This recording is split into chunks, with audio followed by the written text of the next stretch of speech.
The producers of Tech AV Technical Training Aids welcome you to this program on the topic of oxyacetylene downstream equipment. In this module, we shall take a closer look at the popular nozzle mix type cutting torch. The main components of a typical nozzle mix cutting torch are gas inlet connections, gas control valves, the stock or handle, the cutting oxygen lever, 3 gas delivery tubes, the cutting head, and the cutting tip or nozzle. The primary purpose of a cutting torch is to burn through metal. The metal to be cut or burned is first preheated to a temperature that is slightly below its melting temperature. At this time, a stream of pure oxygen is fed into the molten pool. The metal within the oxygen stream then literally burns or oxidizes. Preheating is achieved by the burning of mixed gases through several preheat orifices surrounding a central cutting orifice within the special cutting tip. When the cutting lever is pressed, cutting oxygen is delivered through the center orifice. Nozzle mix cutting torches are available as straight torches.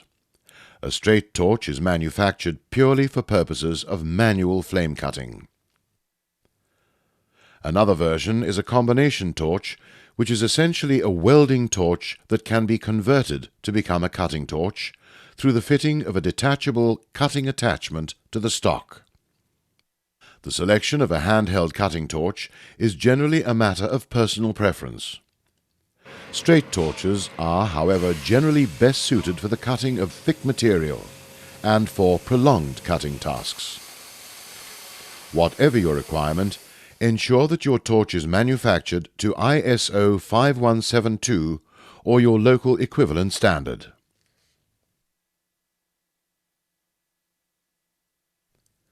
With a nozzle mix torch, gas mixing occurs within the actual nozzle.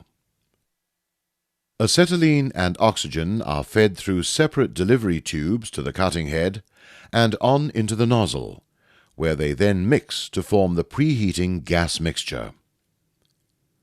When the cutting lever is depressed, oxygen is fed through a separate delivery tube to the cutting head and on through the center orifice of the nozzle.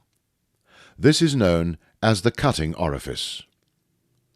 Nozzle mix cutting torches are considered as being the safest design, owing to the fact that gases are mixed close to the flame.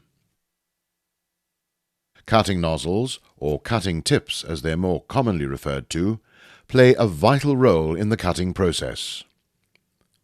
Nozzle mix torches may have either tapered seats or flat seats.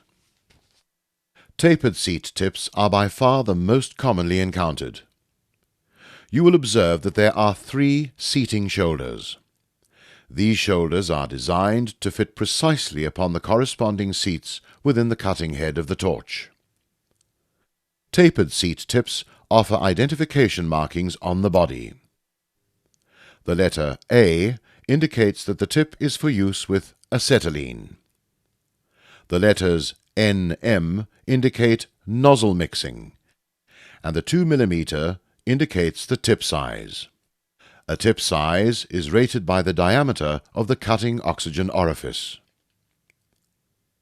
Tips are offered in 2 lengths, standard, as shown on the left, and extended, as shown on the right. The letter E denotes an extended tip. You will also observe in this example that the tip size is given in the inch or imperial system. Consult the table in your learner guide for comparative metric and imperial tip sizes. Flat seat type nozzles may sometimes be encountered. Apart from the design of the cutting head, flat seat torches operate in a very similar manner to tapered seat models. In this part of the program, we shall demonstrate typical procedures involved in preparing your cutting torch for operation. Let us begin with the replacement of typical nozzle mix cutting tips. To remove a tip, use a correctly fitting spanner to loosen the retainer nut. With the retainer nut removed, simply ease the tip from the cutting head. Next, carefully examine the interior of the cutting head for any sign of damage or carbon deposits on and around the tip seating surfaces. Using a piece of lint-free cloth or paper towel, wipe out any loose particles or carbon deposits. Select the replacement tip and make sure that the seating surfaces are clean and in good condition. Insert the tip carefully into the cutting head. A slight twisting action will assist in bedding the seats prior to replacing the retainer nut. The retainer nut must freely thread all the way into the cutting head without binding, and then, using a correctly fitting spanner, firm up without using excessive force. Flat-seated tips, specifically those that have been previously used, are installed into the cutting head and secured by tightening the retainer nut by hand only. However, a brand new tip, when being fitted, must be given an initial tightening using a correctly fitting spanner. This results in the nozzle seats becoming bedded onto the seating shoulders within the cutting head.